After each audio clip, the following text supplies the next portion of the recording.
पावसाळा सुरू झाला की तुमचं देखील गुडघेदुखी, कंबरदुखी, मानदुखी, पाठदुखी सुरू होते का? हवामान बदलले की बऱ्याच जणांचे सांधे अकडतात, अंग अकडतं, जुने दुखणे वर येतात. तुम्हाला देखील असं होतं का? तर आयुर्वेद यामागे काय सांगतो? मानदुखी, पाठदुखी हा सर्व वाताचा त्रास कमी करण्यासाठी आपण घरगुती कोणते उपाय करू शकतो, या सगळ्यांबद्दलची माहिती आजच्या व्हिडिओमध्ये बघणार आहोत. तेव्हा व्हिडिओ शेवटपर्यंत नक्की पहा. नमस्कार, मी डॉक्टर सविता लांजेवार. माझ्या युट्यूब चॅनलमध्ये तुम्हा सर्वांचं पुन्हा एकदा स्वागत आहे. मी माझ्या चॅनलवर आरोग्याशी संबंधित वैज्ञानिक आणि आयुर्वेदिक माहिती सांगत असते. आयुर्वेदामध्ये जे कॉन्सेप्ट सांगितले आहेत ते आपण आपल्या रोजच्या दैनंदिन व्यवहारामध्ये कसे अप्लाय करू शकतो याबद्दलची माहिती सांगत असते आणि काही औषधी वनस्पतींच्या गुणधर्माबद्दल देखील माहिती सांगत असते. काही आजारांवर घरगुती उपाय, आयुर्वेदिक औषधांची माहिती देत असते. जर तुम्ही माझ्या चॅनलवर नवीन असाल तर चॅनलला सबस्क्राईब करा. आयुर्वेदानुसार पावसाळा म्हणजे वर्षा ऋतू आणि वर्षा ऋतू हा वातदोष प्रकोपाचा काळ सांगितला आहे. तर पावसाळ्यामध्ये वातदोष का प्रकोप होतो? तर वर्षा ऋतूच्या आधी असलेला उन्हाळा म्हणजे ग्रीष्म ऋतू, यामध्ये आपल्या शरीरामध्ये वातदोषाचं संचय झालेलं असतं. कारण की ह्या काळात कोरडी हवा असते, तसेच उष्णतेमुळे हा जो वातदोष आहे तो शरीराच्या बाहेर पडत नाही किंवा त्रासदायक ठरत नाही. कारण की उष्ण गुण हा वातदोष कमी करण्यासाठीच सांगितला आहे. परंतु जेव्हा वातावरण बदलते, पावसाळा सुरू होतो, पावसाळ्यामधील वातावरणातील थंडावा, आर्द्रता हे सगळं आपल्या शरीरातील वातदोषाला प्रकोपित करतं. कारण की थंड गुण हा वातदोष प्रकोप करण्यासाठी कारणीभूत आहे. तसेच पावसाळ्यामध्ये आपलं अग्निमांद्य झालेलं असतं, पचनक्रिया मंदावलेली असते, त्यामुळे सुद्धा आपल्या शरीरातील वातदोष प्रकोपित होतो. म्हणून पावसाळ्यामध्ये सगळ्यात जास्त वाताचे दुखणे बघितले जातात. तर यामध्ये पोटाच्या समस्या, सांधेदुखी, गुडघेदुखी, मानदुखी, पाठदुखी अशा वेगवेगळ्या समस्या असतात. सांधे अकडणे किंवा स्नायू संबंधित, पोटाच्या आजारांसंबंधित, मज्जासंस्थेशी संबंधित बरेचसे विकार बघायला मिळतात. वाताचे मुख्य स्थान हे पोट, मज्जासंस्था, स्नायू, हाडे ही आहेत. म्हणून जेव्हा वातदोष वाढतो तेव्हा आपल्याला ह्या सगळ्या समस्यांना सामोरे जावे लागते. किंवा जर तुम्हाला आधीपासूनच संधिवात किंवा सायटिका सारखं दुखणं असेल, स्लिप डिस्क असेल किंवा ऑस्टिओआर्थरायटिस असेल तर त्या समस्या अजून वाढू शकतात किंवा अजून त्रासदायक ठरू शकतात. आणि म्हणून ह्या पावसाळ्यामध्ये आपले वाताचे दुखणं, वाताचे विकार जर तुम्हाला कमी करायचं असेल तर हे सोपे घरगुती उपाय करून, तसेच ह्या पावसाळ्यामध्ये तुम्ही ह्या 12 औषधी पदार्थांचा समावेश आपल्या आहारामध्ये नक्की करा. आता आपण बघूयात की आपल्या शरीरातील वाताचे विकार कमी करण्यासाठी आपण घरगुती काय उपाय करू शकतो. वाताचे विकार कमी करण्यासाठी आयुर्वेदामध्ये स्नेहन आणि स्वेदन हे 2 मुख्य कर्म सांगितले आहेत. स्नेहन म्हणजे अभ्यंग करणं, जसं आपण दिवाळीच्या वेळेस सर्वांगाला तेल लावतो तशाच पद्धतीने. जर तुमचा सांधा अकडला असेल तर सांध्याच्या ठिकाणी किंवा तुम्ही जर संपूर्ण अंगाला तेलाने मालिश केली तर तुमच्या शरीरातील जो वाढलेला वातदोष आहे तो कमी व्हायला मदत होते. पावसाळ्यामध्ये जनरली सगळ्यांचाच वातदोष वाढलेला असतो आणि जे वृद्ध लोक आहेत किंवा ज्यांना वाताचे दुखणे ऑलरेडी आहेत त्यांचा वातदोष अजून जास्त प्रकोपित झालेला असतो. म्हणून अशा लोकांनी आठवड्यातून 3-4 वेळा तरी रोजच्या रोज अभ्यंग करणं खूप गरजेचं आहे. आता प्रश्न पडतो की अभ्यंग नेमकं कशाने करावं? तुमच्या घरामध्ये जे तेल अवेलेबल असेल त्या तेलाने तुम्ही अभ्यंग करावं. तीळ तेल असेल तर त्याने करा, एरंड तेल असेल तर त्याने करा, किंवा तुम्हाला औषधी तेल पाहिजे असेल तर तुम्ही महानारायण तेलाने देखील अभ्यंग करू शकता. अभ्यंग करताना आधी तेल आपल्याला थोडंसं कोमट करून घ्यायचं आहे. त्यानंतर आपल्याला संपूर्ण अंगाला ते तेल लावून घ्यायचं आहे. विशिष्ट सांध्याच्या ठिकाणी, जसं की जर तुम्हाला गुडघेदुखी असेल तर गुडघ्याच्या ठिकाणी गोलाकार दिशेने तुम्हाला त्या ठिकाणी तेल लावायचं आहे. उन्हाळ्यामध्ये आपण थंड पाण्याने आंघोळ करत होतो, परंतु पावसाळ्यामध्ये आंघोळीसाठी कोमट पाणी किंवा गरम पाण्याचा वापर करावा. त्यामुळे वातदोष कमी व्हायला मदत होईल आणि आपल्या बॉडीचं, शरीराचं स्वेदन होईल, म्हणजे आपल्या बॉडीला एक प्रकारचा शेक मिळेल.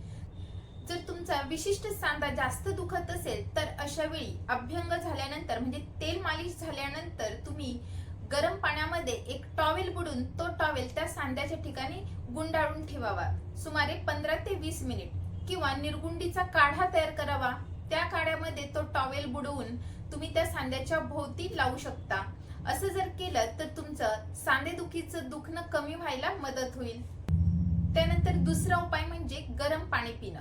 उन्हाळ्यामध्ये तुम्ही थंड पाणी पित आलं असाल, परंतु पावसाळ्यामध्ये गरम पाणी पिणं खूप गरजेचं आहे. पावसाळ्यामध्ये आपलं अग्निमांद्य झालेलं असतं, पचनक्रिया ही मंद झालेली असते. जसं पावसाळ्यामध्ये वातावरणातील ओलावा वाढलेला असतो, सगळीकडे चिखल झालेलं असतं, तसंच आपल्या शरीरामध्ये देखील ओलावा वाढलेला असतो. म्हणून आपली पचनक्रिया मंद झालेली असते आणि म्हणूनच पावसाळ्यामध्ये कधीही गरम पाणी प्यावं किंवा सुंठ सिद्ध जल प्यावं. त्यामुळे वातदोष देखील कमी होतो आणि वाताचे आजार देखील कमी व्हायला मदत होते, पचनक्रिया चांगली व्हायला मदत होते, भूक लागायला मदत होते. पावसाळ्यामध्ये आपला आहार लघु सुपाच्य असणं गरजेचं आहे, स्निग्ध असणं गरजेचं आहे. त्यामुळे आपली पचनक्रिया व्यवस्थित व्हायला मदत होते आणि वातदोष देखील कमी व्हायला मदत होते. जर तुम्ही जास्त हेवी जेवण करत असाल, तळलेले पदार्थ खात असाल, तर त्यामुळे पचनक्रिया अजून बिघडू शकते, वाताचे दुखणे देखील वाढू शकते. पावसाळ्यामध्ये थोड्या प्रमाणामध्ये व्यायाम करावा, स्ट्रेंथ ट्रेनिंग करावी किंवा स्ट्रेचिंग करावी. वेगवेगळे योगासनं करू शकतात, मकरासन, भुजंगासन यासारखे आसन तुम्ही करू शकता. आता आपण बघूयात की पावसाळ्यामध्ये असे कोणते 12 सुपर पदार्थ खावे जेणेकरून आपल्या शरीरातील वातदोष कमी व्हायला, वाताचे विकार कमी व्हायला मदत होईल. तर सगळ्यात पहिलं म्हणजे तीळ. आयुर्वेदामध्ये तीळ हे वातासाठी सगळ्यात श्रेष्ठ औषध सांगितलं आहे. तीळ हे गुणाने उष्ण आहे, स्निग्ध आहे, त्यामुळे वातदोष कमी करण्यासाठी सगळ्यात श्रेष्ठ सांगितलं आहे. तुम्ही 1 चमचा तीळ रोज सकाळी खाऊ शकता किंवा तीळ तेलाने अभ्यंग करावे. नाभीपुरण म्हणजे आपल्या बेंबीला तीळ तेल लावावे. ऑइल पुलिंग म्हणजे तोंडामध्ये तीळ तेल धरून ठेवावे. स्त्रियांच्या अनेक आजारांमध्ये तीळ तेल अतिशय उपयुक्त आहे. स्त्रियांचे बरेचसे योनीचे विकार हे वातदोष वाढल्यामुळे होतात. पावसाळ्यामध्ये खाल्लं पाहिजे असं सुपरफूड म्हणजे शेवगा. पावसाळा सुरू झाला की मृग नक्षत्रामध्ये बऱ्याच जणांच्या घरामध्ये आधीपासूनच शेवग्याच्या पाल्याची भाजी बनवली जाते. तर बऱ्याच जणांना माहित नसेल, परंतु शेवग्याची भाजी खाल्ल्यामुळे आपल्या शरीरातील वातदोष कमी व्हायला मदत होते, भूक चांगली व्हायला मदत होते, पचनक्रिया सुधारायला मदत होते. बहुतेक म्हणूनच ह्या काळामध्ये कंपल्सरी बऱ्याच जणांच्या घरामध्ये शेवग्याची भाजी बनवली जायची. शेवगा हा गुणाने उष्ण आहे, त्यामुळे वातदोष कमी करतो, थकवा कमी करतो, तसेच शरीराला बल देण्यासाठी अतिशय उपयुक्त आहे. शेवग्यामध्ये बरेचसे विटॅमिन्स, कॅल्शियम भरपूर प्रमाणात आहे, त्यामुळे शेवग्याची भाजी खावी. पावसाळ्यामध्ये सगळ्यांनी आवर्जून खाल्ला पाहिजे असा तिसरा पदार्थ म्हणजे लसूण. लसूण हा आपल्या शरीरातील वातदोष कमी करण्यासाठी सगळ्यात उत्कृष्ट असं मसाला द्रव्य आहे. बऱ्याच जणांच्या घरामध्ये भाजीला फोडणी देण्यासाठी लसणाचा वापर केला जातो. तर ह्या लसणाचा वातदोष कमी करण्यासाठी, कफाचे विकार कमी करण्यासाठी अतिशय चांगला फायदा आहे. लसूण हे गुणाने उष्ण आहेत, त्यामुळे वातदोष कमी करण्यासाठी उपयुक्त आहेत. ब्लड सर्क्युलेशन चांगलं करतं, कोलेस्ट्रॉल कमी करण्यासाठी देखील उपयुक्त आहे, त्यामुळे हृदयाचं आरोग्य चांगलं राहतं. भाजीमध्ये लसणाची फोडणी द्यावी किंवा लसणाची चटणी बनवावी किंवा लसूण क्षीरपाक तयार करून तो जर घेतला तर वाताचे आणि कफाचे बरेचसे आजार कमी व्हायला मदत होते. परंतु ज्यांची पित्त प्रकृती आहे, पित्ताचे आजार आहे, अशा लोकांनी जास्त प्रमाणात खाऊ नये. वाताचे विकार कमी करण्यासाठी सगळ्यात उत्कृष्ट असलेली डाळ म्हणजे उडदाची डाळ. उडदाची डाळ ही वाताचे विकार कमी करण्यासाठी सगळ्यात श्रेष्ठ सांगितली आहे. ती गुणाने स्निग्ध आहे, त्यामुळे वातदोष कमी करते, तसेच बल्य आहे, आपल्या शरीराला बल देणारी देखील आहे. जेव्हा आपल्या शरीराचं बल कमी होतं तेव्हा वातदोष देखील वाढलेला असतो. म्हणून उडीद ही आपल्याला बल देखील देते आणि वाताचे विकार देखील कमी व्हायला मदत होते. आयुर्वेदात उडदाची डाळ ही बल्य, वात कमी करणारी आणि पुष्टिकर सांगितली आहे. तसेच वात तर कमी करतेच, सांध्यांना आणि हाडांना मजबूती देण्यासाठी देखील अतिशय उपयुक्त आहे. उडदाच्या डाळीपासून बनवलेल्या वेगवेगळ्या पदार्थांचा समावेश आहारात करावा. इडली, डोसा, उडदाचे वडे, उडदाच्या डाळीची आमटी किंवा उडदाच्या डाळीची खिचडी. जर तुम्हाला पावसाळ्यात वाताचे विकार होत असेल किंवा आधीपासूनच वाताच्या विकाराचा त्रास असेल तर तुम्ही आपल्या आहारामध्ये जवसाचं सेवन नक्की करावं. तर रोज सकाळी तुम्ही 1 चमचा जवस, भाजलेले जवस चावून जर खाल्ले तर तुम्हाला सांधेदुखी, सांध्याच्या ठिकाणची सूज कमी व्हायला मदत होते. जवसामध्ये हाडे मजबूत करणारे अनेक घटक आहेत, जसे की omega 3 fatty acids, calcium, phosphorus. त्यामुळे हाडांची झीज भरून येते आणि सांधेदुखी कमी व्हायला मदत होते. तुम्ही रोज 1 चमचा भाजलेले जवस खावे किंवा सांधेदुखी ज्या ठिकाणी आहेत त्या ठिकाणी जवसाचा लेप बनवून लावावा. तुम्ही बऱ्याच वेळा बघितलं असेल, डिलिव्हरीनंतर स्त्रियांच्या ओटीपोटामध्ये वात वाढू नये म्हणून त्यांना जवसाचं सेवन करण्यास सांगितलं जातं किंवा जवसाची चटणी तुम्ही खाऊ शकता किंवा मुखवासामध्ये जवसाचा उपयोग करावा. जवसामध्ये फायबर्स भरपूर प्रमाणात असल्यामुळे बद्धकोष्ठता देखील होत नाही. रोजच्या रोज पोट साफ व्हायला मदत होते. पावसाळ्यामध्ये सर्वांनी खाल्लं पाहिजे असा पदार्थ म्हणजे ओवा. ओवा हा आपल्या शरीरातील वातदोष कमी करण्यासाठी उपयुक्त तर आहेच, आपली पचनक्रिया सुधारण्यासाठी देखील अतिशय उपयुक्त आहे. ओवा हा उष्ण आणि स्निग्ध आहे. वातदोष कमी करतो. विशेषतः पोटातील वात कमी करण्यासाठी अतिशय उपयुक्त आहेत. पावसाळ्यात खराब दूषित पाणी, दूषित अन्न, त्यामुळे पोटात गॅसेस होणं, अपचन होणं अशा समस्या भेडसावतात. ओवा जर खाल्ला तर गॅसेस होत नाही, पोट साफ राहते, तसेच पचनक्रिया सुधारते आणि वातदोष कमी व्हायला मदत होते. पोटदुखी कमी व्हायला मदत होते. वात कमी झाल्यामुळे सांधेदुखी कमी होते. शिवाय पावसाळ्यामध्ये सर्दी खोकला होण्याचे चान्सेस देखील असतात. जर ओव्याचं सेवन करत राहिला तर सर्दी खोकला देखील होत नाही. पावसाळ्यामध्ये प्रत्येकाच्या घरी आवर्जून वापरला पाहिजे असा मसाला पदार्थ म्हणजे हिंग. हिंग हा आपल्या शरीरातील वाताचे विकार तर कमी करतो, तर पचनाच्या बऱ्याचशा समस्या देखील कमी व्हायला मदत होते. पोटामध्ये जर वातदोष वाढला तर तो कमी करण्यासाठी हिंगाचं सेवन अतिशय उपयुक्त ठरतं. हिंगाचा वापर लहानांपासून मोठ्यांपर्यंत असलेल्या पोटदुखी, पोटफुगी अशा वेगवेगळ्या वाताच्या समस्येवर अतिशय उपयुक्त आहे. 1 वर्षाच्या आतील बाळ असेल तर तुम्ही हिंगाच्या पाण्याचा लेप त्याच्या पोटावर लावावा. पावसाळ्यात प्रत्येक भाजीला फोडणी देताना हिंगाचा वापर कंपल्सरी करावा. ज्यांना भूक लागत नाही त्यांनी तुपात तळलेलं हिंग जेवणाच्या आधी किंवा जेवणासोबत भातात टाकून खावं. जर कष्टार्थ असेल, पाळीच्या वेळेस ओटीपोटात दुखत असेल, अशा वेळी स्त्रियांनी गरम पाण्यामध्ये 1 चमचा साजूक तूप आणि चिमूटभर हिंग टाकून पिलं तर वातदोष कमी होतो आणि त्रास कमी होतो. लहान मुलांमध्ये पोटदुखीमध्ये एरंड तेल आणि हिंग एकत्र करून त्याचा लेप पोटावर करावा. पावसाळ्यातील वाताचे विकार कमी करण्यासाठी 8वा पदार्थ म्हणजे सुंठ.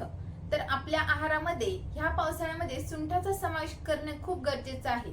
सुंठ ही गुणाने उष्ण आहे, वातदोष कमी तर करते, आपली पचनक्रिया सुधारण्यासाठी देखील अतिशय उपयुक्त आहे. पावसाळ्यामध्ये जर पोटामध्ये वात वाढला असेल, त्यामुळे गॅसेस होत असेल, पोटदुखी होत असेल तर ती कमी करण्यासाठी कोमट पाण्यामध्ये चिमूटभर सुंठ टाकून प्यावं. तसेच वात वाढला असेल, त्यामुळे सांधेदुखी होत असेल, सांध्याच्या ठिकाणी सूज आली असेल तर कोमट पाण्यात सुंठ टाकून प्यावं. कोरडा खोकला असेल तर सुंठाने गूळ मिक्स करून घ्यावं. सुंठाचा चहा पिल्याने कफाचा खोकला कमी व्हायला मदत होते. पावसाळ्यातील वाताचे आजार कमी करण्यासाठी तुम्ही अजून एक डाळ तुमच्या आहारामध्ये घेऊ शकतात, ती म्हणजे कुळीथ. कुळीथ ही गुणाने वृक्ष आहे, परंतु ती उष्ण असल्यामुळे आपल्या शरीरातील वातदोष कमी करायला अतिशय उपयुक्त आहे.